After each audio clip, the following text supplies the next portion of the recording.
Hello class 7। आप सभी का स्वागत है आपकी विज्ञान की कक्षा में। आशा करती हूँ कि आप सभी अच्छे होंगे और अच्छे से खूब मन लगाकर पढ़ाई कर रहे होंगे। आज की कक्षा में हम पढ़ेंगे बच्चों पाठ 6 सजीवों में श्वसन, रेस्पिरेशन इन लिविंग थिंग्स। चलिए शुरू करते हैं पाठ को। श्वसन रेस्पिरेशन जीवन की प्रक्रियाओं में से एक महत्वपूर्ण क्रिया है। बहुत देर तक साइकिल चलाने, भारी वजन उठाने, खेलने या व्यायाम करने से हमारी जो सांसें हैं वो तेज तेज चलने लगती हैं, हम हाँफने लगते हैं। आखिर ऐसा क्यों होता है? आइए जानते हैं ऐसा क्यों होता है। इसलिए होता है क्योंकि हमारे शरीर को निरंतर वायु की आवश्यकता होती है, तो सांस द्वारा ही शरीर में प्रवेश करती है और बाहर निकलती है। जन्म से लेकर मृत्यु तक श्वसन अत्यंत महत्वपूर्ण क्रिया है। जन्म से लेकर मृत्यु तक श्वसन अत्यंत महत्वपूर्ण क्रिया है। यदि श्वसन क्रिया समाप्त हो जाती है तो जीव की मृत्यु हो जाती है। आई होप बच्चों आपको पता होगा कि बेसिक नेसेसिटी ह्यूमन बीइंग्स की क्या होती है। बेसिक नेसेसिटी है बच्चों क्या है? पानी है, खाना है, जल है, भोजन है, कपड़ा है, वस्त्र है, रहने की जगह है। लेकिन सबसे महत्वपूर्ण, क्योंकि इंसान जो है वो भोजन के बिना भी 2 से 3 दिन जिंदा रह सकता है, जल के बिना भी वो 1 हफ्ते तक जिंदा रह सकता है, एक टाइम स्पैन तक जिंदा रह सकता है। लेकिन एयर ऐसी चीज है, ऑक्सीजन ऐसी चीज है, अगर 1 सेकेंड के लिए भी मनुष्य को वो ना मिले तो उसकी क्या हो जाती है? उसकी मृत्यु हो जाती है। हमारी बॉडी में बहुत सारे सिस्टम्स हैं, बहुत सारे हमने सिस्टम्स पढ़े हैं। आज बेसिकली हम पढ़ेंगे रेस्पिरेटरी सिस्टम्स की। रेस्पिरेटरी सिस्टम का मेन पार्ट क्या है? रेस्पिरेटरी सिस्टम का मेन पार्ट हमारा नोज है। हमारी नाक से हम श्वास लेते हैं और वो कहाँ जाती है? हमारी लंग्स तक जाती है, हमारे फेफड़ों तक जाती है। ठीक है, नाक के थ्रू ही कंटिन्यूअस हम क्या करते हैं? इनहेल और एक्सहेल करते हैं। श्वसन की अवस्था, नीड ऑफ रेस्पिरेशन। कोशिकाओं में कार्बनिक भोज्य पदार्थ के जैव रासायनिक ऑक्सीकरण को श्वसन कहते हैं और हम जीवित रहने के लिए श्वसन करते हैं, रेस्पिरेशन सांस लेते हैं। सभी जीव सूक्ष्म इकाइयों से बने हैं जिन्हें कोशिकाएं कहते हैं। कोशिका जीव की सबसे छोटी संरचनात्मक और क्रियात्मक इकाई होती है। जीव के प्रत्येक कोशिका पोषण, परिवहन, उत्सर्जन और जनन जैसे कार्यों को संपादित करने में कुछ न कुछ भूमिका निभाती है। और जो इनके कार्य है ना, इनके कार्य को करने के लिए कोशिकाएं, जो हमारी सेल्स हैं, दैट प्रोवाइड ऊर्जा की आवश्यकता होती है। हमारी पूरी बॉडी किससे बनी है? हमारी पूरी बॉडी बच्चों कोशिकाओं से बनके बनी है। अनगिनत कोशिकाओं से हमारे ऑर्गन्स बने हैं, तो उनको क्या चाहिए? उनको एनर्जी चाहिए। यहाँ तक कि हमें खाना खाते, सोते अथवा पढ़ते समय भी किसकी जरूरत पड़ती है? एनर्जी की जरूरत पड़ती है। लेकिन वो ऊर्जा जो है आती कहाँ से? हमारी बॉडी में जो एनर्जी है, जो ऊर्जा है, वो आती कहाँ से है? क्योंकि सोते वक्त, खाते वक्त, पढ़ते वक्त, खेलते वक्त हम सभी को एनर्जी की जरूरत पड़ती है। भोजन में संचित ऊर्जा श्वसन के समय निर्मुक्त होती है, अतः सभी जीवों को भोजन से ऊर्जा प्राप्त करने के लिए श्वसन की आवश्यकता होती है। श्वसन के प्रक्रम में हम सांस द्वारा जिस वायु को शरीर के अंदर ले जाते हैं, इस वायु में क्या होता है?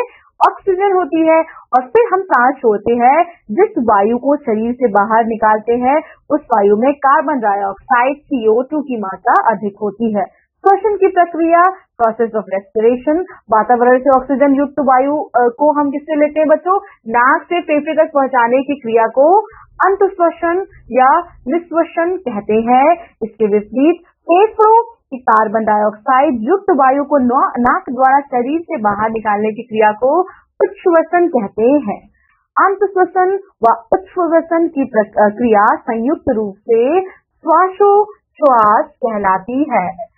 इनहेल और एक्सहेलेशन को ही बच्चों हम रेस्पिरेशन कहते हैं। श्वसन की संपूर्ण क्रिया निम्न प्रकार है। अंतःश्वसन द्वारा ली गई ऑक्सीजन रक्त के माध्यम से प्रत्येक जीवित कोशिकाओं में पहुंचकर उसमें उपस्थित भोजन पदार्थ को विखंडित करती है। इसके फलस्वरूप ऊर्जा बनने के साथ साथ कार्बन डाइऑक्साइड जो बनती है, जो निश्वासन द्वारा शरीर से बाहर निकलती है। यह संपूर्ण जो प्रक्रिया है इसे हम क्या बोलते हैं? रेस्पिरेशन, श्वसन प्रक्रिया बोलते हैं। और ये कैसी प्रणाली है? ये निरंतर चलने वाली प्रक्रिया है, ये कॉन्टिन्यूअस चलती रहती है यह प्रोसेस। रोचक तथ्य, रंध्र पट्टी के नासिक छिद्र होते हैं जिनमें से वायु पट्टी के अंदर प्रवेश करते ही तथा कार्बन डाइऑक्साइड बाहर निकलती है। रेस्पिरेशन जो है वो तो अनेक प्रकार का होता है। चलिए हम उसके बारे में पढ़ते हैं। भोजन ग्लूकोज कोशिका के अंदर ऑक्सीजन का उपयोग करके कार्बन डाइऑक्साइड और जल में विखंडित हो जाता है। जब ग्लूकोज का विखंडन ऑक्सीजन के उपयोग द्वारा होता है तो वह वायवीय श्वसन कहलाता है। ऑक्सीजन की अनुपस्थिति में भी भोजन क्या होता है, उसका भी बच्चों भोजन क्या उसका भी विखंडित होता रहता है और तब तक यह प्रक्रम अवयवी श्वसन कहलाता है। भोजन के विखंडन से ऊर्जा निर्मुक्त होती है। ठीक है, जो खाना हम खाते हैं, हमारा खाना जो होता है वो कॉम्प्लेक्स फॉर्म में होता है, उसे हम सिंपलर फॉर्म में वो टूटता है और उससे भी एनर्जी जो है वो रिलीज होती है in the process of digestion. कोई व्यक्ति 1 मिनट से जितनी बार श्वसन करता है वह उसकी श्वसन दर कहलाती है। अंतः श्वसन और उच्छ्वसन दोनों साथ साथ होते रहते हैं। एक श्वास अथवा श्वास का अर्थ एक अंतः श्वसन और एक उच्छ्वसन। क्या आप अपनी श्वसन दर पता लगाना चाहेंगे? हम इसका पता लगाने के लिए एक क्रियाकलाप करते हैं। Here activity is given to you, जो आपको बताएगी कि आपकी जो रेस्पिरेशन रेट है वो कितनी है। उपर्युक्त क्रियाकलाप से आपने यह अवश्य अनुभव किया होगा कि जब किसी व्यक्ति को अतिरिक्त ऊर्जा की आवश्यकता होती है तो वो तेजी से श्वसन करने लगता है और इसके फलस्वरूप हमारी जो कोशिकाएं हैं उनको अधिक ऑक्सीजन की आपूर्ति होती है और यह भोजन के विखंडन की दर को क्या करती है, इंक्रीज करती है, बढ़ा देती है, जिससे अधिक ऊर्जा निर्मुक्त होती है। और इससे यह स्पष्ट हो जाता है कि शारीरिक क्रियाकलाप के बाद हमें भूख क्यों लगती है। क्यों? क्योंकि हमें एनर्जी की जरूरत होती है। रोचक तत्व क्या है? कोई वयस्क व्यक्ति विश्राम की अवस्था में 1 मिनट में औसतन 12 से 18 बार सांस अंदर और बाहर निकालता है और अधिक व्यायाम करने में श्वसन दर 25 बार प्रति मिनट तक बढ़ सकती है। जब हम व्यायाम करते हैं तो हम न केवल तेजी से सांस लेते हैं अपितु हम गहरी सांस भी लेते हैं और इस प्रकार अधिक ऑक्सीजन ग्रहण करते हैं। तो रोचक तत्व से हमें क्या सीखने को मिलता है कि हमें व्यायाम करना चाहिए। अब हम ह्यूमन बॉडी में कैसे रेस्पिरेशन होता है बच्चों, उसके बारे में पढ़ेंगे। आप यहाँ देख सकते हैं, ये आपको पिक्चर दी गई है। सबसे पहले बच्चों हम क्या करते हैं, हम अपनी नाक से सांस लेते हैं। जो सांस है वो अंदर जाती है, हवा अंदर जाता है, यानी कि हमारा सॉरी जो हम ऑक्सीजन इनटेक करते हैं वो हमारी नजल कैविटी में जाता है। उसके बाद हमारी ये आप देख सकते हैं, ये हमारा जो यंत्र है ये ध्वनि यंत्र है। फिर वायु श्वास नालिका है, हमारी विंड पाइप होती है, देन वायु प्रणालियां होती हैं और हमारी जो ऑक्सीजन है वो मेन कहाँ जाती है, वो फेफड़े में जाती है, उसके अंदर फुसफुस होता है। तो बहुत ज्यादा डीपली यूनिट्स होती हैं जिनके बारे में अभी हम डिटेल्स में पढ़ेंगे। हमारी स्टार्ट कहाँ से होता है, मेन एलिमेंट हमारे रेस्पिरेटरी सिस्टम का क्या है, नोज है, नाक है हमारी, और क्या है हमारे लंग्स हैं। ठीक है, नाक आप सभी को पता है, नाक के बारे में हम सभी जानते हैं। नोज क्या है, नोज हमारा एक सेल्फ ऑर्गन भी है। तो नाक में 2 बाहरी नासा गुहाएं होती है, आप देख सकते हैं 2 होल होता है हमारे नोज में। वायु इन्हीं नासा गुहाओं के द्वारा शरीर में प्रवेश करती है और इन पर झिल्लियां रेशित होती हैं, जो कैसी होती है, चिकनिक होती है, चिपचिपी होती हैं और त्वचा से ढकी रहती हैं। कुछ झिल्लियां गतिमान झिल्लियों वाली भी होती है, जबकि वायु इन झिल्लियों से क्या होती है, पास होती है और ये गर्म तथा नमी युक्त हो जाती है। बलगम पर जमे धूल के कणों को गले के रस्ते सिलिया के द्वारा बाहर निकाल दिया जाता है, जहां या तो ये निगल लिए जाते हैं या खासकर बाहर निकाल दिए जाते हैं। और बच्चों एक और point I would like to mention कि नाक में हमारे बाल भी होते हैं, तो वो किस लिए होते हैं, ताकि हम प्योर एयर जो है वो इनटेक कर सके और जितने भी जर्म्स हैं वो बाहर ही रह जाए। ग्रास नली ये हमारी क्या है, ये हमारी विंड पाइप है। ग्रास नली भोजन व वायु के लिए एक संयुक्त कक्ष है। नासा गुहा ग्रास नली से जाकर मिलती है तथा ग्रास नली से गुजरने वाली वायु श्वास नली में प्रवेश करती है, जो गर्दन के मध्य में स्थित होती है। अब ये क्या है, ये हमारा वॉइस बॉक्स है, ध्वनि यंत्र होता है। हम सभी को पता है कि हम जो बोलते हैं हमारे गले में हमारा वॉइस बॉक्स होता है। ध्वनि यंत्र को टेटुआ भी कहा जाता है और यह श्वास नली में स्थित रहता है। ध्वनि यंत्र में ध्वनि ग्रंथियां होती हैं जो इनमें होकर वायु के गुजरने पर कंपन की ध्वनि करती है। ठीक है, देन वी हैव श्वास नली, ध्वनि यंत्र श्वास नली से जुड़ा होता है। ठीक है, श्वास नली से हमारा जो ध्वनि यंत्र है आप देख सकते हैं ये हमारी श्वास नली से जुड़ा हुआ है और इसकी लंबाई क्या होती है 12 सेंटीमीटर तथा 2.5 सेंटीमीटर व्यास वाली होती है। श्वास नली की दीवारों पर कोमल हड्डियां के घेरे होते हैं जिन पर सीलिया भी उपस्थित है और यह फेफड़ों में कीटाणुओं तथा हानिकारक पदार्थों को जाने से रोकता है। रोचक तत्व क्या है? चलिए रोचक तत्व पढ़ते हैं। हमारे आसपास वायु में अनेक प्रकार के अवांछित कण हैं, ठीक है, जैसे कि धूल है, परागकण है आदि है और जब हम अंत श्वसन करते हैं तो यह कण हमारी नाक गुहा में उपस्थित रोमों में फंस जाते हैं, जो पॉइंट मैंने अभी आपको बताया था। यद्यपि कभी कभी ऐसे कण नाक गुहा के पार चले जाते हैं तब ये गुहा के कोमल परत को उत्तेजित करते हैं जिसके परिणाम स्वरूप हमें खांसी आ जाती है, हम छींक देते हैं।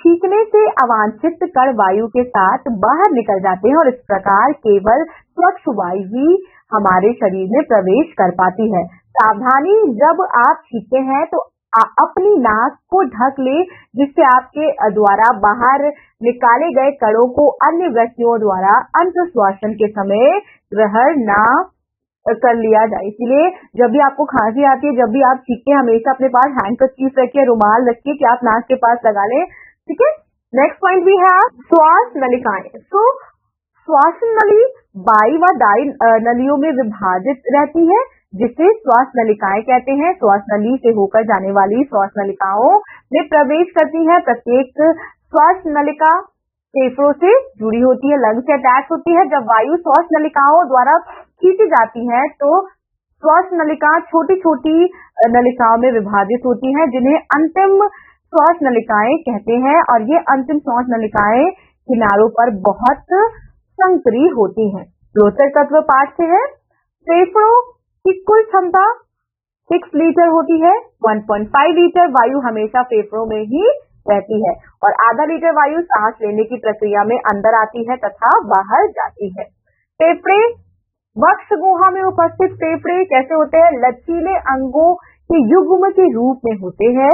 छाती के किनारियों पर पसलियों का आवरण होता है जो कमर में पीछे की ओर रीढ़ की हड्डी से जुड़ी रहती है। वक्षस्थल नीचे की ओर अमाशय से डायफ्राम के द्वारा अलग होता है और वो डायफ्राम तथा पसलियों के बीच कोशिकाओं की क्रियाओं के द्वारा सिकुड़ता है। ये देखिए बच्चों, ये डायग्राम में आप देख सकते हैं, ये क्या है? ये आपका डायफ्राम है। ठीक है, तो जब भी इसमें सांस भर जाती है तो डायफ्राम कैसे हो जाता है? भरने के बाद नीचे हो जाता है और जब हम एक्सहेल करते हैं, जब हम सांस छोड़ते हैं तो डायफ्राम क्या हो जाता है? वो ऊपर होता है। तो ये कंटिन्यूअस मूवमेंट जो है हमारे डायफ्राम का चलता रहता है। ठीक है, ये डायफ्राम तथा पसलियों के बीच में कोशिकाओं की क्रियाओं द्वारा सिकुड़ती तथा फैलती है। फेफड़ों का आधा बड़ा भाग 3 खंडों में बटा होता है जबकि बायां फेफड़ा 2 खंडों में बटा होता है। फेफड़ों की कुल क्षमता ये हमने पढ़ लिया। कुपिका, अंतिम श्वास नालिकाएं छोटी नलियों से जुड़ी होती हैं जो वायु कोश से जुड़ी होती हैं जिन्हें कुपिका कहते हैं और कुपिकाएं जो है कुपिका से गुजरने वाली ऑक्सीजन रक्त नलिकाओं में से कुपिका में जाती है तथा तब अंतिम श्वास नलिकाएं तथा ध्वनि यंत्र के ऊपर की ओर गति करती है, नाक के रास्ते से बाहर जाती हैं। जिस तरह से हम जो प्रक्रिया करते हैं बच्चों, जब हम सांस लेते हैं ना, तो हम सांस लेते हैं नाक के थ्रू लेते हैं, फिर हमारा ये आ जाता है श्वास नलिका आ जाती है, फिर हमारे लंग्स में जाता है, ये डायफ्राम है। तो हमारा डायफ्राम क्या हो जाता है? ये नीचे हो जाता है, नीचे चला जाता है और जैसे ही हम सांस छोड़ते हैं ये डायफ्राम ऊपर हो जाता है। यही प्रोसेस क्या होता है? फिर से रिपीट हो जाता है। लंग से हमारे विंड पाइप पे जाता है, विंड पाइप से फिर से हमारे नाक के थ्रू हम बाहर जो है कार्बन डाइऑक्साइड वो है छोड़ देते हैं। ये गतिविधि 2 है बच्चों, ये आप अच्छे से पढ़िएगा। इससे क्या है? श्वसन की क्रिया में डायफ्राम की कार्य प्रणाली देखिए। ठीक है, आप देख रहे हैं ना, ये नीचे हो रहा है और ये ऊपर जा रहा है। श्वसन के समय पसलियों की गति, movement of ribs during respiration. अतः श्वसन के समय वायु फेफड़ों में जाती है, जो डायफ्राम है उसकी कोशिकाएं क्या हो जाती है? सिकुड़ जाती है। रिजल्ट क्या होता है? फलस्वरूप डायफ्राम अपने सामान्य गुंबदाकार आकृति प्राप्त करने के लिए वापस फिर से उछलता है, तब वह अपनी सामान्य अवस्था में पहुंच जाता है और यह वक्ष गुहा के आयतन को घटा देता है, जिसके कारण वायु फेफड़े से बाहर निकलती है। अब हम रेट के बारे में पढ़ेंगे बच्चों। श्वसन की दर कैसी होती है? वयस्क प्राय 12 से 18 बार प्रति मिनट की दर से सांस लेता है। शिशु के श्वसन की दर प्राय अधिक होती है और व्यक्ति अपनी श्वसन दर में परिवर्तन कर सकता है तथा कुछ समय के लिए अपनी सांस रोक भी सकता है। शारीरिक व्यायाम करते समय श्वसन की दर प्रति मिनट 25 या इससे अधिक होती है, इसीलिए हम सभी को एडवाइस किया जाता है कि हमें ज्यादा से ज्यादा एक्सरसाइज करनी चाहिए। कुछ जंतुओं में श्वसन, अभी हमने क्या पढ़ा? हमने ह्यूमन बीइंग में रेस्पिरेटरी सिस्टम के बारे में पढ़ा, रेस्पिरेशन के बारे में पढ़ा। अब हम कुछ जानवरों के रेस्पिरेशन के बारे में पढ़ेंगे। एज वी नो, जो मनुष्य है वो अपनी लंग्स, नाक के थ्रू रेस्पिरेशन करता है, बट जानवरों में ऐसा नहीं है। अनेक प्रकार के जानवर होते हैं, उनमें अनेक प्रकार के रेस्पिरेशन होते हैं, श्वसन क्रियाएं होती हैं। सबसे पहले हम अमीबा के बारे में पढ़ेंगे। साधारण जीव जैसे अमीबा, पैरामीशियम तथा हाइड्रा में श्वसन संबंधी विशेष अंग नहीं होते, इनमें कोई भी ऐसे ऑर्गन नहीं होते हैं। ये जीव जो है जल के सीधे संपर्क में होते हैं तथा इस प्रकार चारों ओर से घिरे जल से इनकी कोशिकाएं झिल्ली में ऑक्सीजन का विसरण होता है तथा कार्बन डाइऑक्साइड गैस बाहर की ओर विस्तृत हो जाती है। ये आप देख सकते हैं अमीबा में श्वसन, ठीक है। इनकी कोई ऐसी उनके पास कोई भी ऑर्गन नहीं होता। ये इनकी जो बाहरी सतह है यही क्या करती है, यही इनहेल करती है, यही एक्सहेल करती है। ये आप देख सकते हैं कार्बन ऑक्सीजन का इंटेक हुआ, खाद्य रिक्तिका नाभिक है, ये न्यूक्लियस है, ये प्रक्षेपण रिक्तिका है और इसी बॉडी के थ्रू ये कार्बन डाइऑक्साइड जो है वो रिलीज कर देते हैं। अब हम पढ़ेंगे बच्चों केचुआ तथा जोंक में। कुछ जीव जैसे केचुआ व जोंक वो किससे लेते हैं? वो अपनी लक्षसी त्वचा से सांस लेते हैं और यह त्वचा बहुत पतली होती है तथा इसमें रक्त की ठीक प्रकार से पूर्ति हो जाती है और यह रक्त ऑक्सीजन व कार्बन डाइऑक्साइड को शरीर के सभी भागों में इधर उधर भेजता है। ये आप देख सकते हैं बच्चों, ये अपनी बॉडी, अपने स्किन के थ्रू क्या करते हैं? सांस लेते हैं। कीट, इंसेक्ट जो है वो क्या करते हैं? कीट में कंकाल की गति के कारण रिक्तका की वायु अंदर जाती है, जिसे सरंध्र कहते हैं।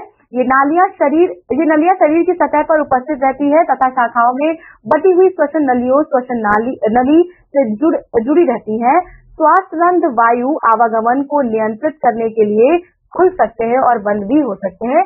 ये आप देख सकते हैं, ये इनकी नली है बच्चों, श्वास नली है, श्वास लेने के लिए छिद्र है, यानी इनकी बॉडी में होल्स रहते हैं। ये आप देख सकते हैं बॉडी में होल्स रहते हैं जिसके थ्रू ये एयर जो है वो इंटेक करते हैं, ठीक है। मछली क्या है? मछली एक जलीय जीव है। श्वसन के लिए इसके पास एक विशेष अंग होता है जिन्हें हम क्या बोलते हैं? गलफड़े बोलते हैं, जिसे हम गिल्स भी बोलते हैं या गलफड़े सिर के दोनों ओर स्थित होते हैं। यहाँ आप देख सकते हैं गैसों के आदान प्रदान के लिए मछली इन गलफड़ों का उपयोग करती है और जल में घुली ऑक्सीजन को ग्रहण करने के लिए मछली मुंह में जल भरती है तथा इन गलफड़ों के ऊपर पंप करती है।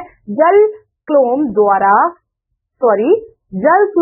दरारों के द्वारा क्लोम कक्ष में पहुंचता है और प्रत्येक कक्ष में जल तंतु से गुजरता है और वो ऑक्सीजन को अवशोषित करने बनी कार्बन डाइऑक्साइड में इसे स्थानांतरित कर देता है। ये आप देख सकते हैं बच्चों, इनकी बॉडी में स्पेशल सिस्टम्स होते हैं जो एक्वाटिक एनिमल्स होते हैं, जैसे कि फिश है तो they breathe through their gills. ये किससे सांस लेते हैं? ये अपने गलफड़ों से सांस लेते हैं। मेढक क्या है? उभयचर है, एम्फीबियन है, ये पानी में भी रहता है और ये लैंड पर भी रहता है, अर्थात वे भूमि तथा जल दोनों पर रह सकते हैं।